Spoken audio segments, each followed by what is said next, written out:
Kisruh panas perselingkuhan yang dilakukan oleh Shahnaz dan Randy Kajarnet tentu saja membuat perhatian netizen tertuju pada kehidupan Randy serta juga Shahnaz. Dan Randy Kajarnet di sela-sela kesibukan syuting beberapa waktu yang lalu sempat menunjukkan isi mobilnya kepada tim intens investigasi secara eksklusif. Pada kesempatan tersebut, Randy juga membongkar hadiah berharga dari orang spesial yang selalu dibawa Randy kemanapun ia pergi. Bahkan ketika barang tersebut tidak ditemukan, Randy mengaku akan mencarinya hingga dapat. Barang itu pun pernah hilang.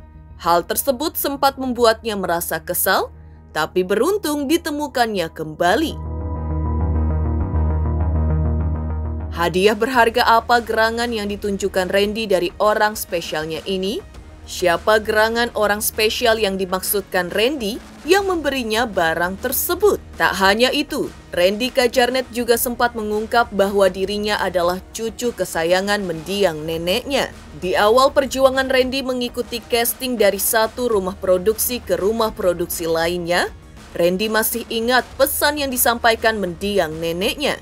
Selain itu, Randy juga merasa bersyukur karena karirnya di dunia entertainment mendapat dukungan luar biasa dari keluarganya, orang tuanya, rekan-rekan artis, dan juga para fansnya. Lantas, bagaimana nasib dukungan itu pasca terungkap skandal perselingkuhan Randy dengan Shahnaz? Yang kini heboh adalah pengakuan Randy dan Shahnaz terkait prahara perselingkuhan mereka. Meski Randy dan Shahnaz meminta maaf, Lady Nayawan, istri Randy yang pertama kali membongkar skandal perselingkuhan tersebut, mengaku telah melayangkan gugatan cerai ke Pengadilan Negeri Bekasi pada tanggal 7 Juli 2023 dan telah terregistrasi di Pengadilan Negeri Bekasi pada tanggal 10 Juli 2023. Sidang perceraian keduanya pun telah diagendakan. Lantas, seperti apa tanggapan Lady ketika Randy ingin mempertahankan rumah tangganya? Pemirsa, bersama Intens Investigasi, kami hadirkan kabar terkini, terpercaya, dan teraktual. Tetapi sebelumnya, jangan lupa untuk like, subscribe, dan juga share channel YouTube ini.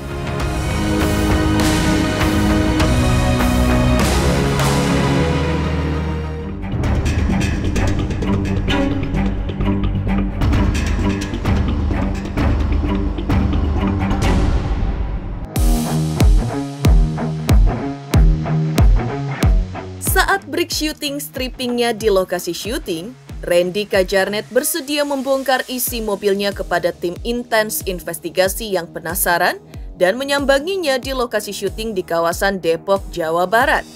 Secara eksklusif, satu persatu Randy membongkar isi mobilnya yang ada di bagian tengah. Ia mengibaratkan mobilnya sebagai lemari kedua karena mobilnya dipenuhi pakaian, sepatu, kostum keperluan syuting, dan sebagainya. Halo pemirsa Intens, nih ada tim dari Intens yang katanya pengen ngoprek-ngoprek mobil aku. Penasaran kan isinya apaan aja? Sampai tim Intens juga pengen ngoprek-ngoprek, kita lihat. Karena aku lagi stripping, nah kayak gini nih isinya nih. Ini pemirsa bisa lihat ya, di sini ada jaket. Nah ini ada baju-baju nih, ini ada setelan jas, kemeja. Jadi aku kan di rumah itu berarti kalau pulang syuting itu kan pagi jam 12 hampir jam 1. Terus ini kan banyakan kan baju-baju continuity, baju-baju free yang mau dipakai buat syuting sinetron. Jadi mau nggak mau ini dijadikan lemari kedua sama aku nih. Jadi ya maaf banget ya, ini agak-agak berantakan sampai ini ada sepatu, terus ada hanger, banyak banget ya, coba lihat ya. Kebetulan ketika itu, Randy berperan sebagai dosen muda dalam sinetron stripping yang dibintanginya. Itulah alasannya mengapa Randy menyiapkan banyak setelan baju kemeja di dalam mobilnya. Suatu saat ketika Randy lupa membawa baju untuk continuity syuting dari rumah, Randy terpaksa ke pusat perbelanjaan terdekat untuk membeli sejumlah kostum dengan mengendarai motor. Aku kan di sini perannya sebagai dosen, jadi aku nyetok kemeja banyak banget. Dan kebetulan ya kemarin, jadi boleh. Jadi kan kemarin itu banyak kan lokasinya kan di kampus. Terus aku di sini kan juga berperan sebagai dosen muda. Jadi banyakin kemeja-kemeja casual. Nah, sampai kemarin ada cerita. Jadi saking aku itu lupa bawa baju free lagi, aku tuh sampai ke mall deket-deket daerah Depok tuh sampai beli ini sekantong. Ini perjuangan banget. Aku tuh sampai naik motor sama unitnya cuma buat nyari baju kemeja. Dan ya lumayan sih, kita dapat berapa baju ya? Ada 1, 2, terus 3. Lumayan banget. Terus ya paling sama ada ya beberapa kaos nih kayak gini-gini semua nih. Ya kaos-kaos buat free adegan-adegan rumah.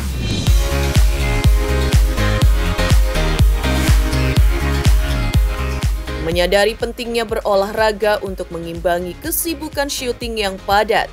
Jadi alasan Randy selalu membawa sepasang sarung tinju ke lokasi syuting. Berlatih tinju di lokasi syuting menjadi salah satu cara Randy untuk mempertahankan kebugaran fisiknya di tengah padatnya syuting. Saat lagi libur syuting, Randy mengaku bahkan sampai memanggil pelatih tinju ke rumahnya. Aku juga biasanya kan kalau lagi stripping itu kan susah banget olahraga. Kadang-kadang sih aku biasa bawa alat-alat exercise, cuma ini cuma ada glove aku aja yang kadang-kadang aku pakai buat latihan, buat boxing. Tapi biasanya aku suka bawa barbel, suka bawa apa sih alat-alat angkat berat. Karena kan kebetulan di sini juga ada Niki Frazetta kan, yang kebetulan dia juga ahli dalam angkat beban, jadi kita bisa saling bantu. Biasanya sih ini kan gak ada hand wrap-nya, jadi aku coba pakai ini aja ya, nggak pakai hand wrap ya. Aku tuh biasa ini sih latihan. Biasa kan panggil PT ke rumah, karena kan kalau misalnya kita ke tempat gym atau sasana tinju kan agak susah ya waktunya. Jadi ya paling aku tuh minta tolong PT-nya ya untuk datang ke rumah latihan. Ya paling gitu. Jadi makanya aku tuh kadang-kadang kalau misalnya emang lagi breaknya lagi agak lama, ini kan baru mulai stripping lagi nih, kadang kayak pengen bisa datang nggak ke lokasi latihan deh maksudnya. Jadi kan kita kan juga harus jaga kondisi, harus tetap fit juga, harus tetap olahraga. Nah, ngakalinnya kayak gitu sih. Untuk badan atau hobi, kalau hobi sih aku sih sebenarnya orangnya kan aku suka gerak. Jadi aku nggak bisa yang kayak oke nunggu lama diem nggak ngapa-ngapain, bosen gitu. Nonton video udah, main game di handphone udah, kayak waktu itu sama Arbani. Terus ya bingung mau ngapain lagi ya. Sebenarnya sih lebih enak olahraga kan, lebih segar. Terus kalau misalnya kita juga segar kan enak di kamera lihatnya. Terus kita nggak gampang sakit, soalnya stripping itu kan kita pergi pagi pulang pagi, terus harus tetap jaga kondisi tubuh. Jadi kayak buat aku sih olahraga penting sih. Jadi kayak terus aku juga pola makan kan diatur, sempat ke dokter gizi. Jadi ya kata dokter gizinya pun juga harus ada selingin olahraga biar itu cuma 45 menit atau setengah jam.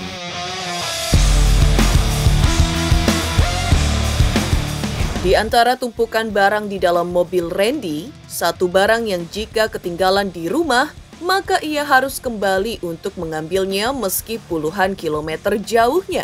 Barang tersebut adalah chargeran handphone yang tidak bisa jauh darinya dan selalu membantunya mengatasi kesulitan baterai low saat ia mendengar musik di dalam mobil atau menonton video melalui handphone genggamnya. Barang yang paling nggak bisa ketinggalan. Itu harus pulang, itu pasti harus pulang. Itu ada sih sebenarnya, mungkin untuk beberapa orang penting nggak penting sih, cuma buat aku tuh penting banget. Jadi sebenarnya itu ini nih, ini itu chargeran buat di mobil ya kan. Ini kan sering aku lepas copot. Jadi satu kali waktu itu aku itu lokasinya di daerah Jagakarsa. Dari Kelapa Gading ke Jagakarsa kan lumayan. Terus tiba-tiba Aku kan biasa suka ngecas handphone di mobil. Terus ternyata ini ada di rumah, aku sempat turunin. Akhirnya ya mau nggak mau aku pulang dulu. Enggak tahu kenapa, kayak aku telepon unitnya, bang gue pulang dulu ya, ada yang ketinggalan. Oh yaudah Ren, apa yang nggak penting banget sumpah, ini ada yang ketinggalan. Aku balik ya udah, dan aku nggak bilang sih sama unitnya ini yang ketinggalan tuh ini. Kayak yang ketinggalan apa? Enggak mas, baju kok ketinggalan continuity. Aku orangnya males banget beli-beli yang barang yang emang udah ada, terus dan aku tahu itu ada di mana. Jadi kayak ngapain beli. Terus aku itu kan orangnya suka nonton film di handphone, suka dengerin musik dan baterai handphone aku cenderung cepet habis. Apalagi kalau aku selesai syuting pasti ngedrop banget handphone aku baterainya. Minimal tuh udah paling 20%. Nah di mobil itu aku harus dengerin lagu, harus dengerin musik, jadi harus colok. Jadi ini penting banget sebenarnya. Ini kayak apa ya, kadang kalau aku lagi nunggu di mobil sambil ngecas harus ada ini. Jadi ini tuh hal yang sangat penting sebenarnya. Barang kesayangan Randy Kajarnet dalam mobil miliknya ini adalah jaket motif militer yang diakuinya sangat berharga bagi Randy. Jika jaket ini tidak dibawanya, maka ia merasa ada sesuatu yang kurang. Bahkan Randy mengaku sempat kesal hingga marah-marah ketika ia tidak menemukan jaket kesayangannya ini. Lantas benarkah begitu sayangnya Randy pada jaket ini? Lantaran jaket ini merupakan pemberian dari orang yang sangat spesial di hati Randy Kajarnet. Barang kesayangan sebenarnya jaket. Barang kesayangan sih. Kenapa bisa dibilang barang kesayangan? Karena ini kenang-kenangan waktu itu aku syuting film aku jadi tentara. Ini kenang-kenangan dari Pak Hendrayus, Brigjen. Dia kasih ini, dan ini sangat berguna banget buat aku. Dan apa ya, ini sebenarnya juga intinya kalau ini ketinggalan sih nggak, tapi ini nggak sampai aku balik pulang lagi sih, nggak. Cuma kalau ini ketinggalan kayak kayak ada yang kurang. Terus kalau aku lagi setnya atau lokasinya nggak enak buat nunggu atau buat tidur, kan aku tidur di mobil pasti mau nggak mau. Ya pasti aku lipat-lipat, terus aku jadiin bantal. Dan apa ya, jadi lama-lama jadi sayang aja. Jadi waktu itu sempat kan ini kan lama banget di mobil, mungkin udah apek kali ya. Terus aku kasih ke pembantu aku cuci, terus lama banget aku udah mikir ini hilang atau gimana. Aku sampai bingung sendiri, aku sampai sempat marah gitu. Ini kenapa nih, jaketnya kemana, jaket saya kemana? Sampai setakut itu, akhirnya ketemu dan kayak, oh dia masih ada. Heboh Randy Kajarnet membongkar hadiah berharga dari orang spesial. Lantas, seperti apa pengakuan Randy soal dirinya sebagai cucu kesayangan almarhumah neneknya hingga didukung keluarga dalam karirnya? Pemirsa Intens Investigasi, jangan lupa untuk like, subscribe, dan juga share channel YouTube ini. Jangan lupa pemirsa semua untuk saksikan Intens 3 kali sehari. Pokoknya disaksikan terus, jangan lupa like, comment, dan subscribe.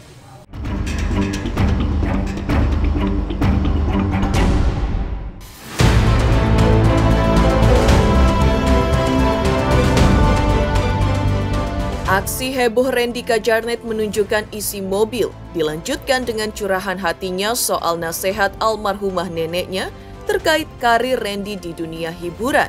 Nasihat tersebut bahkan disampaikan neneknya sejak Randy masih menjajal casting dari satu rumah produksi ke rumah produksi lainnya. Nasihat dari almarhumah nenek dilihat Randy sebagai bentuk dukungan luar biasa yang dirasakan Randy dari almarhumah nenek tercintanya. Karena itu pula Randy mengaku dirinya adalah cucu kesayangan sang nenek. Nasihat almarhumah nenek selalu diingat Randy, yaitu jangan pernah putus asa dalam berjuang menapaki karir yang diinginkan dan jangan lupa beribadah. Lantas bagaimana nasib kedua hal itu pasca terkuaknya skandal perselingkuhan Randy dengan Syahnaz nantinya? Entahlah. Kalau dulu aku awal mulai karir Yang bikin tersentuh tuh apa ya? Banyak sih. Tapi yang paling bikin aku tersentuh tuh gini loh. Almarhum nenek aku, Oma, itu kan bisa dibilang cucu kesayangannya itu aku. Karena aku yang saat sepupu aku itu ibaratnya beli rumah lagi dan dia tinggal beda rumah sama aku, otomatis yang ngurusin oma aku kan aku sendiri, itu sama mama. Nah dia itu saat aku baru mulai karir deh, aku tuh belum siapa-siapa, aku masih baru mulai banget, aku masih casting sana sini dan ya masih struggling banget.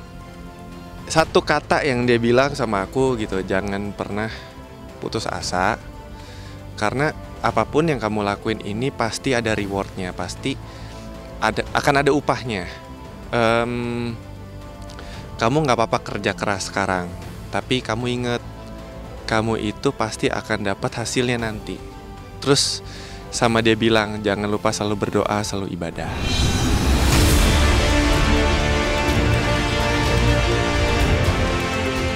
Tak hanya itu, tingginya dukungan terhadap karir Randy Kajarnet di panggung hiburan juga datang dari keluarga. Randy mengaku ia bisa sampai berada di posisi sekarang di panggung entertainment Indonesia berkat doa dan tingginya dukungan dari keluarganya. Dan Randy juga tidak menafikan besarnya dukungan rekan-rekan artis, terlebih nasihat para artis senior kepadanya, juga dukungan dari para fans setianya selama ini. Lantas, masihkah fans Randy tetap setia pasca terbongkarnya skandal perselingkuhan Randy dengan Shahnaz? Itu yang aku ingat sampai akhirnya saat aku di posisi seperti ini, itu yang selalu ngingetin aku supaya ingat loh, aku di posisi sekarang ini bukan karena aku sendiri, tapi karena dukungan orang-orang, fans-fans, terus doa-doa orang kesayangan aku, orang-orang yang sayang sama aku, dan ya dukungan keluarga sih. Jadi itu yang selalu ingetin aku kayak nggak boleh sombong. Itu yang selalu ingetin aku tuh supaya aku nggak jadi pribadi yang sombong, yang selalu berusaha humble. Karena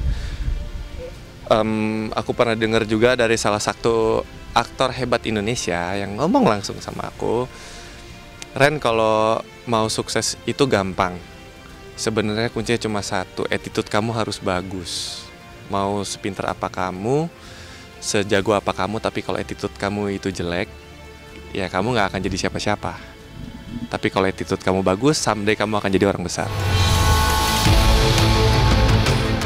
Dukungan keluarga memang sangat penting agar seseorang bisa bersemangat sehingga berhasil dalam menggapai apa yang diperjuangkannya.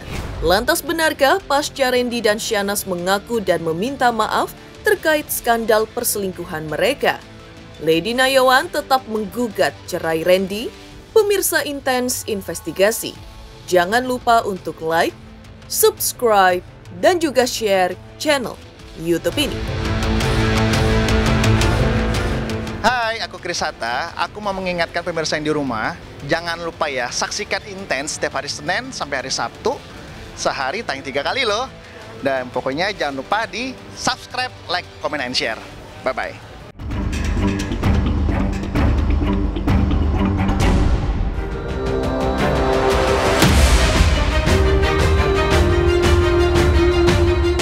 Cerita tingginya dukungan keluarga atas karir Randy di dunia hiburan kini berbanding terbalik dengan kehidupan rumah tangganya.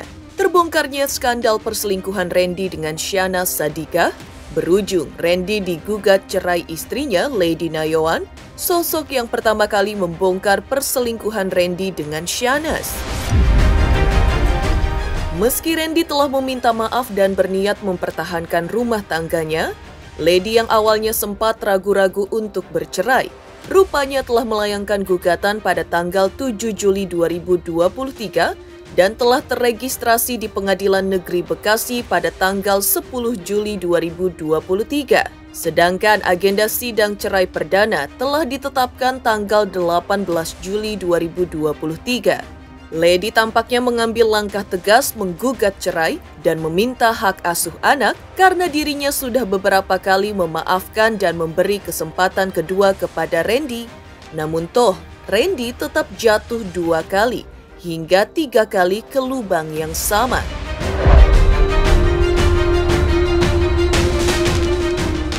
Saya meminta maaf dan saya berfokus untuk sekarang kepada keluarga saya, kebaikan internal keluarga saya. Dan ini sudah jadi pembelajaran buat saya dan akan terus menjadi pembelajaran untuk saya untuk menjadi lebih baik. Sekali lagi saya minta doanya dan saya minta permohonan maaf saya ini semoga diterima. Semoga diterima oleh halayak publik.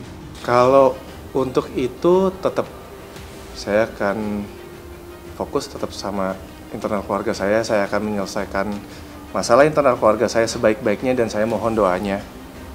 Doa yang terbaik supaya saya bisa menyelesaikan masalah ini dengan baik, dengan keluarga saya, dengan keluarga besar saya, dengan baik. Karena ini menyangkut istri dan anak-anak saya. Penetapan penunjukan perkara perceraian atas nomor perkara 314 PDTG 2023 PN Bekasi dengan Ketua Majelis Bapak Ketut Pacarya, mana penggugatnya Gladys Veronica Yanuan, dengan di sini dengan pakai kuasa hukum Timothy Ezra Simajuntak, yang tergugatnya Randy. Dia perceraian sama suami anak ya? Iya. Terregister hari ini tanggal 10 Juli gitu. Jadi dia di-input di dalam aplikasi kita SIPP. Ikut ya? Ikut. Hari ini Senin tanggal 7 Juli. 18 Juli. Hah? Bukan, berkasnya masuk hari apa, Pak? Hari ini. Hari ini terregister hari ini tanggal 10 Juli. Manusia kita emang harus adaptasi untuk lebih baik gitu. Apalagi misalnya punya masalah, pasti orang akan juga belajar kan dari masalahnya. Ya balik lagi gitu. Aku tuh belum bisa bilang apa-apa. Cuman ya doain aja supaya bisa selesai, bisa maksudnya prosesnya dengan baik-baik gitu. Iya, aku masih untuk diriku sendiri dulu gitu. Berdoa sama yang di atas, minta kekuatan. Lalu ya kembali melihat ke diri sendiri apa yang saya punya anak-anak saya. Jadi saya lihat ya anak-anak saya gitu. Jadinya yang jadi kekuatan saya dari Tuhan itu anak-anak saya gitu sih. Ya namanya keluarga pasti maunya yang terbaik ya buat semuanya gitu. Jadi ya doain aja supaya bisa dilalui dengan baik. Karena aku udah kasih kuasa kan ya. Jadi kalau soal itu mungkin lawyerku aja yang bisa jawab gitu. Ya pasti semua laki-laki ya pasti mempertahankan lah kalau udah punya seperti Bu Lady ya, dengan sikap yang baik segala macam. Jadi itu hal yang wajar dan lazim untuk dilakukan oleh Pak Randy, nggak apa-apa gitu kan. Kita hargailah semua upaya gitu ya. Demikian pemirsa kabar terkini, terpercaya dan teraktual yang kami hadirkan hari ini. Saksikan terus Intens Investigasi setiap Senin sampai dengan Sabtu, tayang 3 kali sehari, yaitu pada pukul 11 siang, 3 sore dan 7 malam, tentunya hanya di YouTube channel. Dan pastikan jangan lupa untuk like, subscribe, share dan juga komen channel Intens Investigasi.